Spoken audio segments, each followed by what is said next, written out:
سبحان اللہ.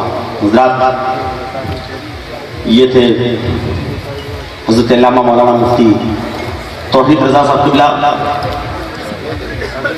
جن سے آپ حضرات پاکیزہ گفتگو سماعت کر رہے تھے، اپنی مشامل کو معطر کر رہے تھے. دوران خطابت آپ حضرات نے دیکھا کہ جماعت اہل سنت کی دو بڑی شخصیتیں منبر پاک پر حاضر ہوئی. آج کی اس عظیم الشان روح پرور گلشن مدینہ کانفرنس کے رکن رواں پیر طریقت، رہبر راہ شریعت، واقف خزائن اسرار حقیقت، شہزادہ حضور شمس العلماء حضرت علامہ مولانا الحاج امین الہدیٰ صاحب قبلہ سجادہ نشین خانقاہ بیت الانوار گیا بہار کی آمد ہوئی. آپ حضرات ان کے مقدس چہرہ ناز کی زیارت فرما رہے ہیں. ساتھ ہی ساتھ سیاحی یورپ و ایشیا خطیب افریقہ حضرت علامہ مولانا مفتی اطہر حسن صاحب قبلہ ضیائی جو الحمدللہ تشریف فرما ہے. تھوڑی دیر آپ حضرات اور تشریف رکھیں. انشاءاللہ جب مفتی صاحب قبلہ کی تقریر شروع ہوگی تو وہ لوگ جو گھر جا چکے ہیں انشاءاللہ وہ لوگ واپس آئیں گے جلسے میں اور جلسہ سنیں گے انشاءاللہ. یہ بہت ساری جگہ دوران تقریر نہ جانے کیوں لوگ اٹھ کر کے چلے گئے. جنہیں اور جانا ہے وہ لوگ اور چلے جائیں، اور جو لوگ یہاں بیٹھنا چاہتے ہیں گزارش یہ کہ تھوڑا تھوڑا قریب تشریف لے آئیں. حضرات جلسہ آپ نے رکھا ہے، جلسہ آپ نے سجایا ہے. الحمدللہ جیسی آپ کی شیرنی ہوگی ویسی فاتحہ ہوگی. ٹھیک ہے، تو الحمدللہ اس ماحول کو سازگار بنائے. ایسا نہیں ہے کہ مفتی توحید صاحب قبلہ کی تقریر اچھی نہیں ہو رہی تھی. کیسی تقریر ہو رہی تھی؟ آپ حضرات سمجھ رہے تھے تقریر؟ کتنے لوگ سمجھ رہے تھے؟ ہاتھ اٹھا کے بتائیں. الحمدللہ سارے لوگ سمجھ رہے تھے.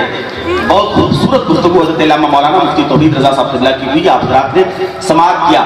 وہ اپنی تقریر کے حصے میں یوں کہہ رہے تھے یا آپ کو سمجھ نہیں پا رہے تھے یا وہ آپ کو نہیں سمجھ پا رہے تھے. معاملہ بن کیوں نہیں رہا تھا یہ مجھے نہیں معلوم، لیکن جہاں تک میں نے سمجھا کہ حضرت کی تقریر کو اگر میں اپنے ایک دو شعر کے ذریعے آپ کو سمجھا دوں تو سمجھ میں آ جائے شاید.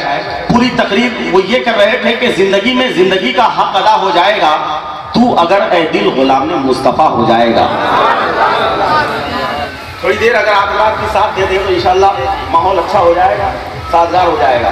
حضرت علامہ مفتی توحید صاحب قبلہ کی تقریر ہو رہی تھی کہ زندگی میں زندگی کا حق ادا ہو جائے گا تو اگر اے دل غلام مصطفیٰ ہو جائے گا. ساقی کوثر کی جس پہ ہو نگاہ التفات نام اس کے غمکدہ کا میکدہ ہو جائے گا. زندگی میں زندگی کا حق ادا ہو جائے گا تو اگر اے دل غلام، یہی کہہ رہے تھے مفتی توحید صاحب کہ زندگی میں زندگی کا حق ادا ہو جائے گا تو اگر اے دل غلام مصطفیٰ ہو جائے گا. ساقی کوثر کی جس پہ ہو نگاہ التفات نام اس کے غمکدہ کا میکدہ ہو جائے گا. اور ہے یہی مفہوم تعلیمات قرآن و حدیث جو محمد کا ہوا اس کا خدا ہو جائے گا.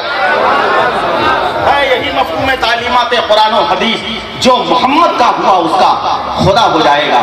بہت خوبصورت گفتگو انہوں نے کی. دوران خطابت ان کا ایک موضوع ادھر بھی گیا. کسی کہنے والے نے کہا تھا کہ یاسین 7 قاف تو درجہ انہی کا ہے، قرآن کے ہر سپارے میں چرچا انہی کا ہے. ارے کیسے نہ ٹوٹ جاؤں یہ کہنے لگا قمر جن کے لیے بنا ہوں اشارہ انہی کا. محبت سے بولے سبحان اللہ. مجھے معلوم ہے کہ کیسے نہ ٹوٹ جاؤں یہ کہنے لگا قمر جن کے لیے بنا ہوں. سبحان اللہ. دیکھیں یہ یہاں تو چلنا نہیں ہے، اسے یہ شاعروں کا کام ہے. کسی نے دیا ہوگا یہ ریال تو انہوں نے دکھایا اپنا کمال. جو یہاں ہندوستان میں چلنا نہیں ہے وہی والا مال انہوں نے دیا ہے. بہرحال یاسین 7 قاف تو درجہ انہی کا ہے، قرآن کے ہر دعا کرتے ہیں آپ رات میں عمرہ میں چلے جاؤں تو یہ نوٹ وہاں چل جائے گا. یاسین 7 قاف تو درجہ انہی کا ہے، قرآن کے ہر سپارے میں چرچا انہی کا ہے. کیسے نہ ٹوٹ جاؤں یہ کہنے لگا قمر جن کے لیے بنا ہوں اشارہ انہی کا ہے. ارے جنت کی آرزو ہے تو الفت نبی سے کر، کوثر پہ اور خلد پہ قبضہ انہی کا ہے.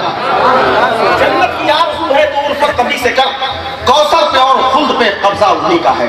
بہت خوبصورت گفتگو کے بعد اب آپ حضرات کو شاعری سماعت کرنی ہے.